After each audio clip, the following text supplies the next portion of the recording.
What's up, everybody? Welcome to another edition of Comeback Sports. We give you 10 sports topics on this show. We discuss them throughout the show with all the recent sports things that are going on in both America and across the globe. As you'll see today, we got some international topics to talk about as well. I'm Pat, the shot caller, Flaherty. I'm joined as always by my partner, Brandon, the Coach Perry. Brandon, how you doing, buddy? Doing good. Hey, shout out to our new subscribers, Brent Gustafson, and who's the other guy here we got? Want to get him in here? James Curtis. James Curtis. Right. Shout out to you guys. Time to jump on the train. Good time to jump on.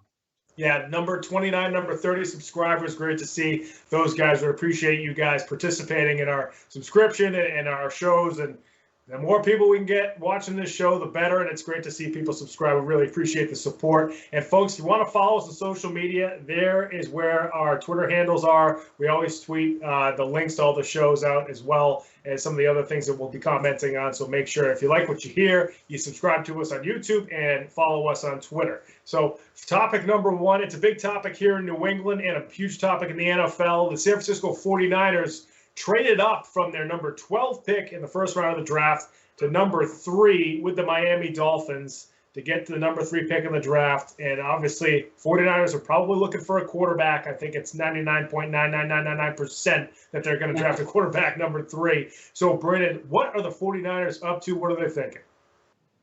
First off, I think your probability is right. It's right on point there because, my phone lit up immediately. And it was basically with people saying, like, what quarterback are they going after? Is it going to be Justin Fields? Is it going to be Wilson?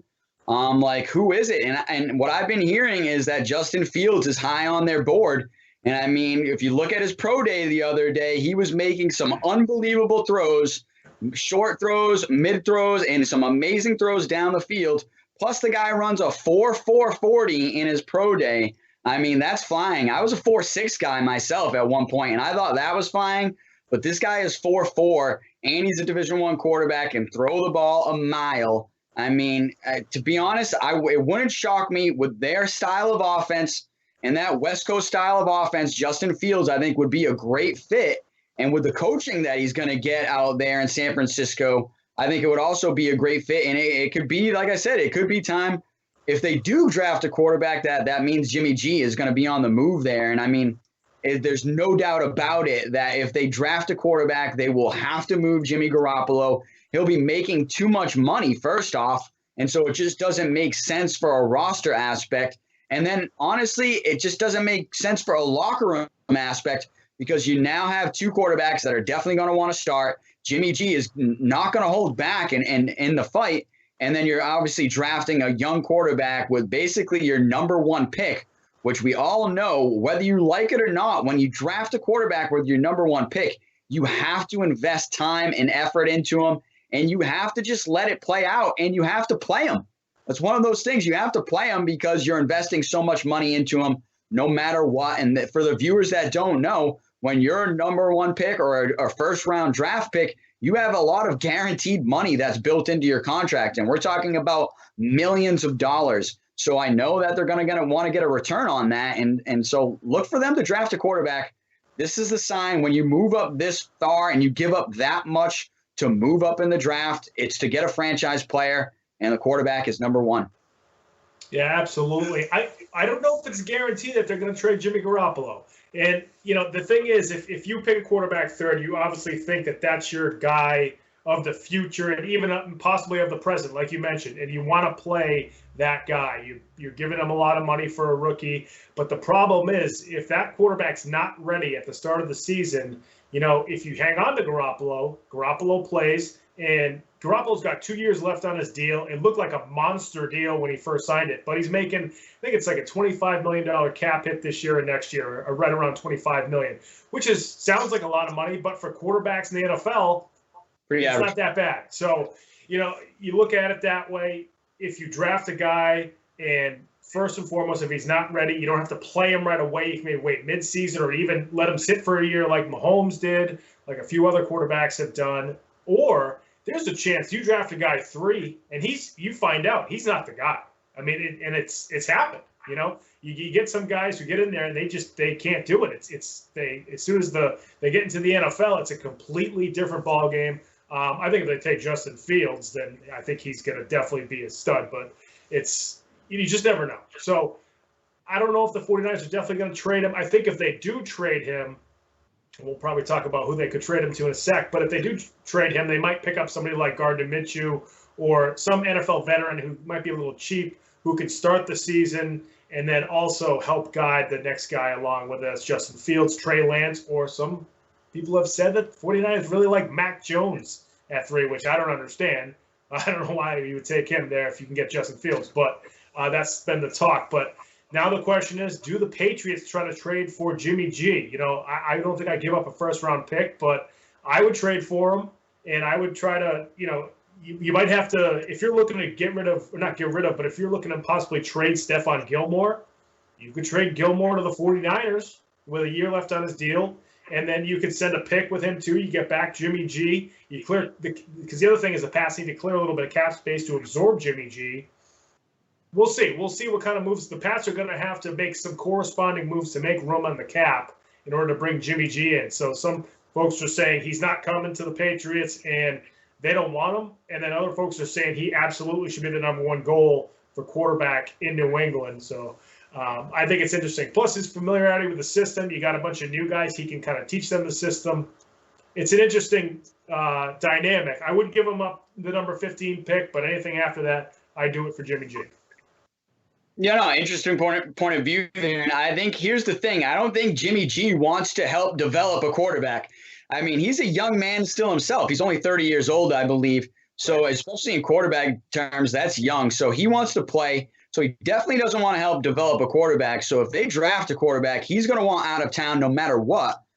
So I think that if they do draft a quarterback, they will trade him. It's just to who. And, obviously they're going to try to dangle him out to the Patriots, but are the Patriots willing to give up what they want? And I guess is the price right? I would get him, and this is where I'm going to split my views here, and people are probably going to hammer me on it because I'm splitting my view. But if the price is right, I would get him. But if the price is not right, like you said, if they want a higher pick, I wouldn't do it. I would ride it out with Cam Newton and Jarrett Stidham and just kind of see what happens with my new weapons. Like I said, I've been saying for I want to say years now, but it's months on this show that they need to draft an offensive weapon with that number one pick they have. And to be honest, if they're going to trade Gilmore, I need them to trade it for Odell Beckham. Needs to be Gilmore for Odell Beckham Jr. I think that would be a better trade for the Patriots than a Gilmore for Jimmy Garoppolo, unless, like you said, it's mixed in there with maybe a draft pick, and it's definitely to clear some cap space. But like you said, he's got a pretty big cap hit in that $25 million. Not for a quarterback, it's not a big hit, but for the roster itself, that's a big hit. So it's one of those things where I don't the Patriots fans, some of them want to see him come back, and then other ones are like, if the price is right, and I'm probably leaning on that side. If the price is right, if it's like maybe a couple third-round picks or something like that, I'd be willing to do it. But anything more than that, I don't think I'd be willing to do it. Yeah, it's very interesting. If he wasn't a former Patriot, I think we probably wouldn't even be talking about this right now because he's been sort of average. Now, he did bring a team to the Super Bowl, and Kyle Shanahan's offense, everybody keeps saying, it makes quarterbacks look really good. He's had loaded talent around him with George Kittle and Deebo Samuel, and now he's got Brandon Ayuk, and he's got all these guys that are top-tier players at their positions. So, you can kind of say, is it the talent and the coaching, or is Jimmy G a really solid quarterback? Or, is he just really solid? You could bring him in and he can perform on the Pats offense too with good talent around him. The other question too with Jimmy G is he can't stay on the field. He's really only played one full season. Now, was that year they won the Super Bowl, but that's the only year he started 16 games. So you have to kind of take that into effect as well. You trade a bunch of assets or picks rather, or even Gilmore, and then you get back Jimmy G, and then he gets hurt midway through the season, then you're looking at, sort of a loss there. So I also think it matters, too, if the Pats trade up in the draft for a quarterback. If they go up to 4, after the 49ers take a quarterback at 3, if they go to 4, say they get Trey Lance, or say, Lance drops out of the top 4 and goes to 5, and the Pats get traded with Cincinnati, who's definitely not going to take a quarterback, and they get Lance there, then I don't think you're going to go after Jimmy Garoppolo, because you have Cam Newton, who's the placeholder, and then you have the guy coming in behind him, and it kind of works perfectly. Cam's here for a year. He's got a 1-year deal, and then you bring the first-round quarterback in. It's kind of a seamless transition. So I don't see them going to get Jimmy Garoppolo if they trade up in the draft. If they don't trade up, then that might be what they're going to do. It's going to be very interesting to see what happens with Garoppolo. And again, there's so many moving pieces to all these quarterbacks that are happening right now, with Sam Darnold still a possibility of being traded, and Deshaun Watson. We're not going to get into that today because we've talked about him a lot. I'm sure we will in the future, but he's, his situation's kind of muddy in the waters with the quarterbacks in the NFL as well. Yeah, I mean, it's one of those things where I think, to your point, we're only talking about Jimmy G because he was a former Patriot, played so well in our system that we could see him coming back and doing the same again very easily, and just mashing into this Josh McDaniels offense. But just quickly before we move on to the next topic, I want to say, I don't know what the big deal is. People love Trey Lance, and I get it. I think he is a good player, but I have to spend a second-round pick or a third-round pick on Trey Lance. I don't believe Trey Lance is a first-round pick. I think the NFL is quarterback hungry and quarterback needy, and they need a quarterback, and so many people need a quarterback that you probably will see him drafted in the first round. However, I don't believe he's a first-round talent. I'd rather have Wilson from BYU or Justin Fields.